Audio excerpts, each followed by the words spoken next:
Fala, nação tricolor! Cláudio Rodrigues aqui para mais um vídeo no meu Leão do PC. E hoje a gente vai estar falando de quem? Fortaleza e Fluminense, né? Um jogo de grande expectativa. A gente vai estar conversando aqui sobre isso. Vou colocar para vocês também um vídeo aí do pessoal da Sport TV, todos os créditos e direitos da Sport TV, lá o pessoal lá do Rizek, né? Comentando aí um pouquinho da expectativa do jogo Fortaleza e Fluminense. Então, antes, deixa o teu like para fortalecer o nosso trabalho. Estamos na busca aí, chegar aos 11 mil inscritos. Comenta ao final aí. Seja membro, nos ajude, seja membro, ou qualquer valor, o Pix que está passando aí na sua tela, tá bom? Então, acompanha, porque tem muita informação aqui no meu Leão do PC.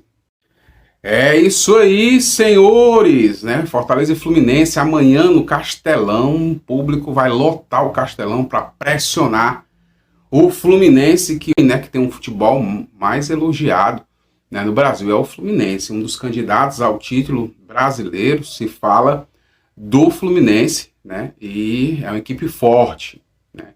É uma equipe que o Diniz vem fazendo um grande trabalho no Fluminense, campeão carioca. Então, um jogo difícil, né? Mas um jogo que não é impossível para o Fortaleza dentro de casa. Há toda uma expectativa desse confronto, inclusive na própria imprensa. Eu vou deixar o vídeo aí para vocês verem depois, né? Mas eu já deixei aqui no canal, se você quiser acompanhar, um vídeo do próprio André Henning, né? Da TNT, falando, né? Inclusive ele colocando o Fortaleza aí num grupo de 4 melhores do Brasil, pelos comentários aí do André Henning, assim, respeitando na opinião dele, né? A gente vai com muita calma, né? Com muita humildade, como sempre o presidente Marcelo Paes coloca. Então é um confronto extremamente difícil, né? Quero lembrar vocês, o Fluminense jogou um dia antes do Fortaleza pela Copa do Brasil contra o Paysandu, mas o Fluminense não poupou, né? Acho que com exceção do Marcelo, foi com o time principal para enfrentar o Paysandu, né? Uma ou outra peça ali, mas foi com a maioria, digamos assim.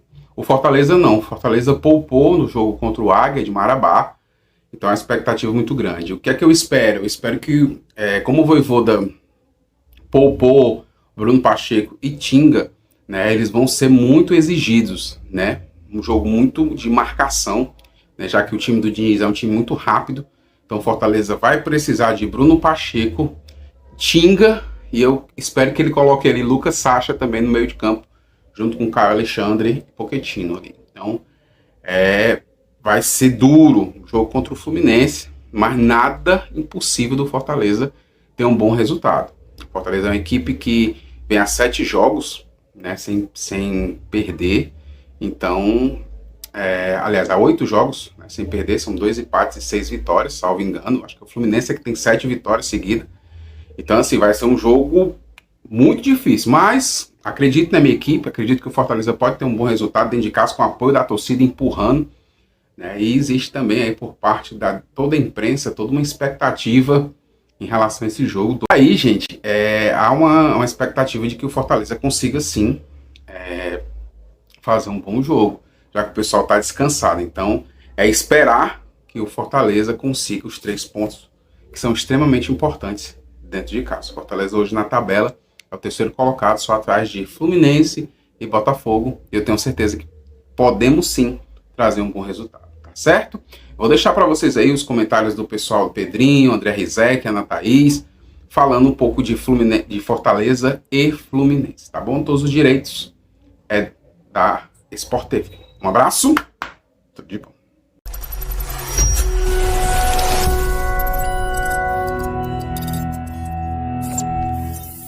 Leva o seu futebol à Fortaleza. Vamos rodar o que é o Vojvoda à frente do Fortaleza e o que é o Diniz à frente do Fluminense, para falar nesse jogo sobre a ótica dos treinadores. Porque eu acho que dá para contar a história desse jogo pela ótica dos treinadores. E você, Pedrinho? Eu acho que assim, são 2 modelos diferentes, mas impregnados. O Vojvoda tem um jogo de posição muito bem estabelecido dentro do Fortaleza. Se eu não me engano, na temporada passada foi o time que mais incomodou o Fernando Diniz. mesmo o Fernando Diniz ganhando, se eu não me engano, o jogo... Encontraram na Copa do Brasil, não foi? No Campeonato Brasileiro, jogando lá contra o Fortaleza, o Fluminense ganha, mas foi um jogo que o Fortaleza praticamente dominou todas as ações. Mas é um time que costuma incomodar o Fernando Diniz, cara. Mas eu acho que, assim, os ajustes na pressão do Diniz quando não tem a bola, acho que deixou a equipe dele mais vulnerável. Por isso ele consegue ter um equilíbrio melhor dentro das partidas. Esse jogo, para mim, no Brasil, é o jogo que mais serve, que é um jogo de aproximação, que você pode potencializar cada vez mais a individualidade. Ele aproxima e facilita a tomada de decisão, decisão dos atletas. Para o entendimento do torcedor também é mais fácil. O torcedor dificilmente vê um cara que é o camisa 10, né, que já por natureza, desde as peladas, o camisa 10, tem que fazer tudo no jogo. Se ele vê um camisa 10... A gente fez essa pergunta aqui para o Abel do Palmeiras. E o Abel deu exemplo. Eu falei para o Abel do Palmeiras sobre o jogo de posição no Brasil, ele falou sobre o Barbieri, e ele deu exemplo do Veron, que era um menino, e ele fala: Pedrinho, como é que eu vou fazer o Veron fazer movimentos dentro de um quadrante, sendo que ele quer pegar a bola toda hora? Ele não tem paciência, o torcedor não entende, e é isso. Então, assim, aqui no Brasil ainda se exige muito que o cara pegue 30, 80 vezes na bola, mesmo que não produza tanto. Só que o jogo do Diniz, que é um jogo muito particular, ele faz com que o cara pegue muito na bola e produza. Então, Ganso, né? Exatamente. Então, acho que isso... Agora, são estilos, para mim, que cada um na sua me agrada muito. Tanto os resultados, Pedrinho, peguei aqui. Fortaleza e Fluminense ano passado, 4 jogos. 1-0 Fortaleza, Fluminense, perdão. Depois um outro 1-0 na Copa do Brasil, 2-2 na Copa do Brasil e depois um 2-1 Fluminense no Brasileiro no retorno. O time que mais incomoda o Fluminense para mim. E eles vão em momentos muito favoráveis das duas equipes para esse jogo. Por isso que é uma partida que chama tanta atenção. O Fortaleza, por exemplo, ele está a 8 jogos sem perder. Ele vem de 6 vitórias e 2 empates. A última derrota do Fortaleza foi para o Ceará na semifinal da Copa do Nordeste.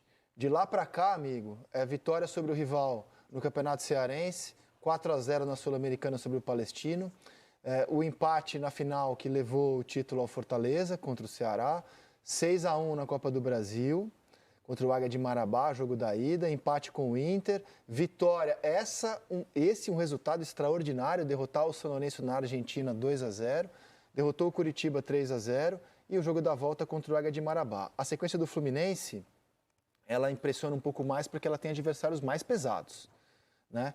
E são 7 vitórias seguidas.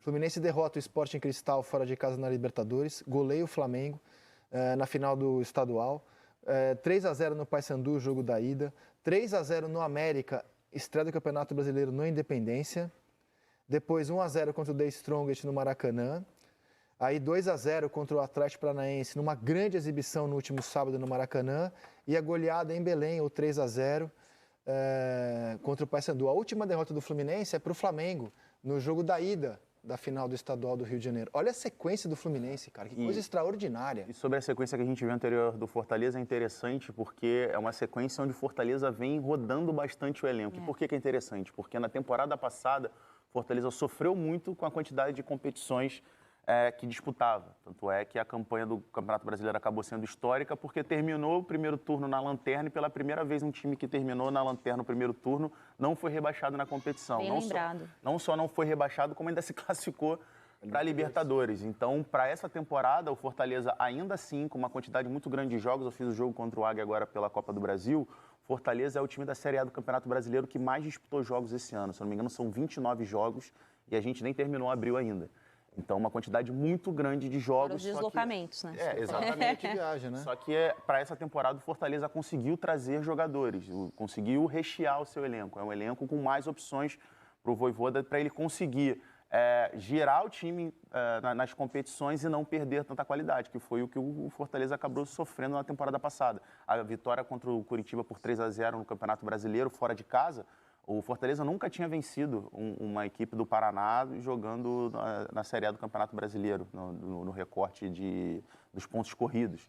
Então, foi uma vitória com o time reserva. O Pikachu entrou ali na reta final, estava ganhando por 1-0, mas o Pikachu fez os 2 gols ali na reta final, mas entrou no segundo tempo. Então, mostra um pouco também da força desse Fortaleza, não só a força desse Fortaleza é ótima, né? Mas não só o time em si, mas a força do elenco.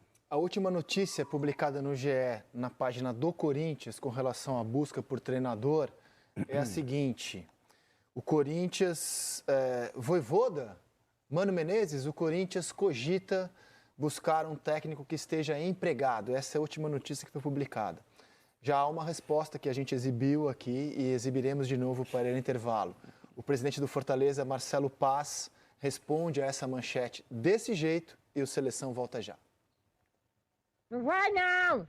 Ele não vai não! Não vai não! Ele não vai não!